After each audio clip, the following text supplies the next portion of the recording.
కష్టాలను జీవనం చేసుకుని అవగాహన చేసుకుని ఈ ప్రజలకు నేను ఏదో చేయాలని ఇంతవాడిని ఈ ప్రజలు నన్ను చేశారు, నేను చేసిన ప్రతి ప్రయత్నానికి వెనుక ఈ ప్రజల యొక్క అభిమానం, వాడిచ్చిన ప్రోత్సాహమే కారణమని మరి ఆనాడు మన యొక్క తెలుగు జాతిని ఢిల్లీలో తాకట్టు పెట్టిన ఈ కాంగ్రెస్కి ప్రత్యామ్నాయంగా ఆనాడు తెలుగుదేశం పార్టీని స్థాపించిన 9 నెలలకే ముఖ్యమంత్రి పీఠాన్ని అధిష్ఠించి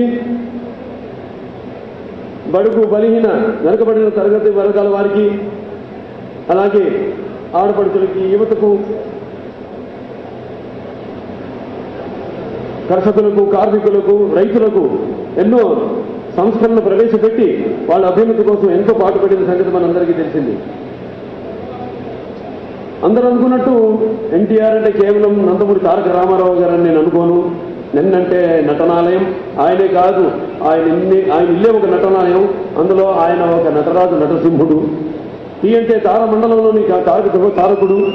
ఆర్ అంటే రాజర్షి, రారాజు, రాజకీయ యుగంధర దురంధుడు, రమణీయ రమ్య కమనీయ సౌమ్య గుణధాముడని నేను ఇప్పుడు భావిస్తుంటాను.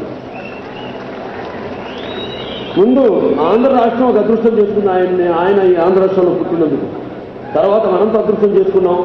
ఆయన చలనచిత్ర పరిశ్రమలో ఒక మగటంలో లేని కథానాయకుడిగా వర్ధిల్లుతూ తర్వాత రాజకీయ రంగ ప్రవేశం చేసి ఒక చరిత్ర సృష్టించి తెలుగు వారికి మన భారతదేశంలోనే కాకుండా యావత్ ప్రపంచంలో ఒక గుర్తింపు తీసుకొచ్చిన మహానుభావుడికి నందమూరి తారక రామారావు గారు. అలాగే అప్పుడు తెలుగుదేశం పార్టీకి ప్రధాన కార్యదర్శిగా ఉంటూ నారా చంద్రబాబు నాయుడు గారు అప్పుడు ఎన్నో క్లిష్టమైన పరిస్థితుల్లో పార్టీ ఉన్నప్పుడు ఆయన యొక్క ఈ బరువు బాధ్యతల్ని ఆయన భుజాన్ని వేసుకుని పార్టీని అదే రామారావు గారి నాయకత్వంలో ముందుకు నడిపిస్తూ ఈనాడు ఈ స్థాయికి తీసుకొచ్చిన ఘనత తప్పకుండా శ్రీ చంద్రబాబు నాయుడు గారికి దక్కుతుంది. ఇక్కడ మనం ఉంది ముఖ్యంగా చేసుకోవాల్సిన ఆత్మపరిశీలన చాలా ఉంది.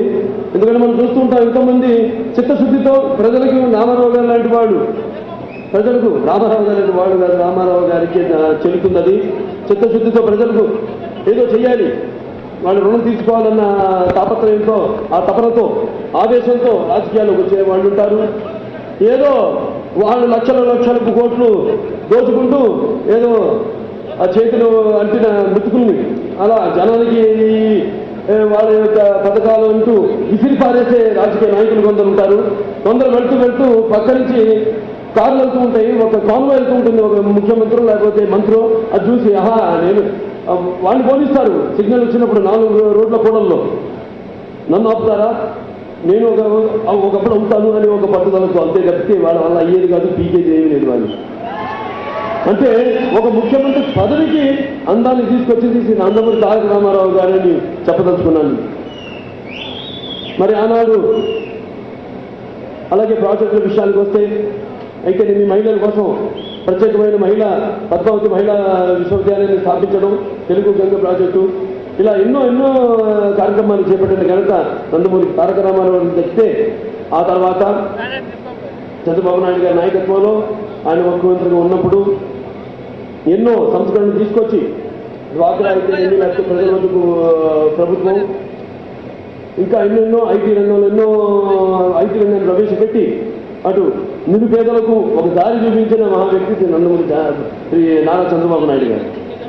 ఇలా వీళ్ళిద్దరు నాయకత్వంలో అటు తెలుగు తేజం, ఇటు తెలుగు తేజస్సు రెండు కూడా ప్రపంచ వ్యాప్తంగా అందరికీ తెలిసేటట్టు వాళ్ళు అహర్నిశలు కృషి చేశారు. ఇప్పుడు చేస్తూనే ఉన్నారు నారా చంద్రబాబు.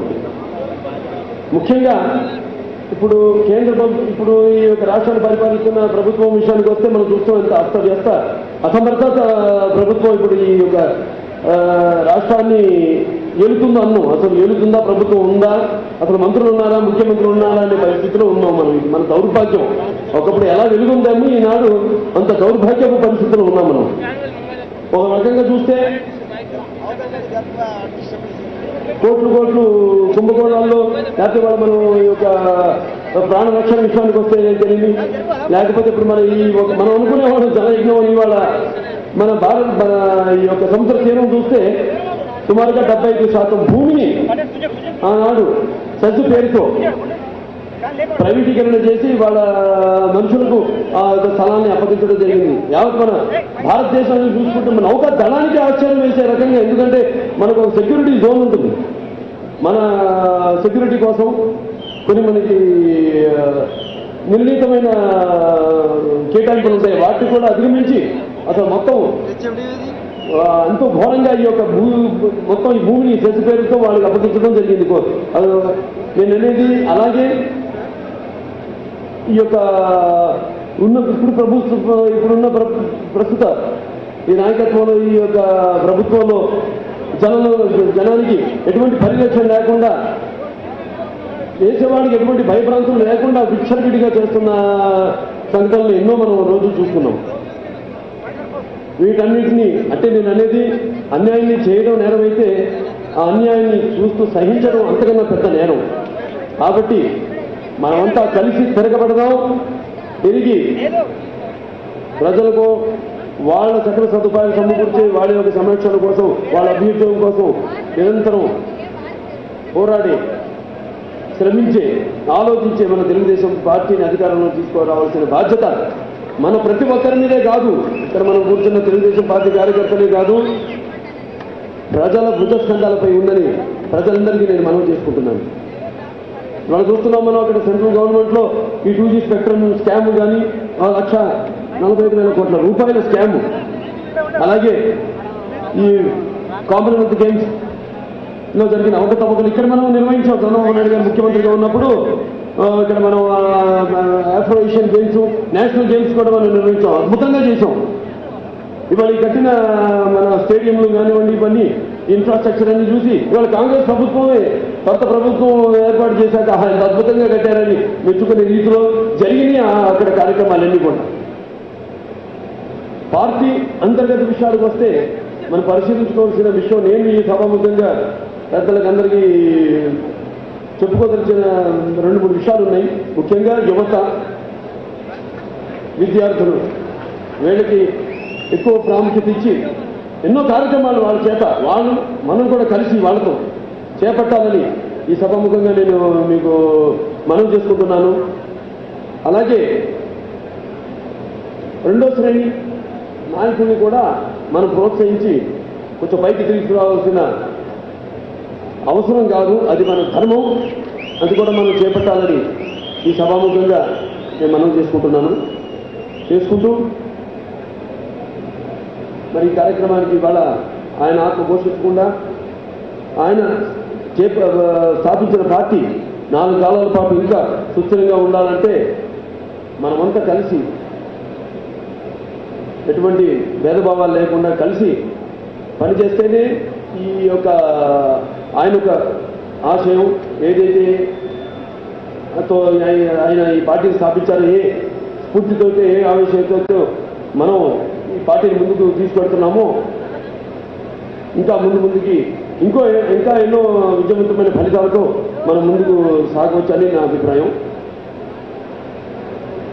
ఈ యొక్క 88వ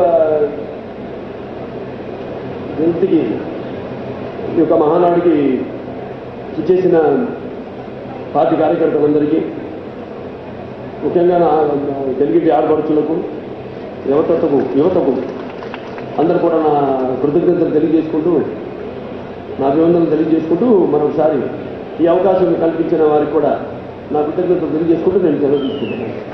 జై తెలుగుదేశం, జై ఎన్టీఆర్, జై తెలుగుదేశం, జై ఎన్టీఆర్, జై తెలుగుదేశం, జై ఎన్టీఆర్.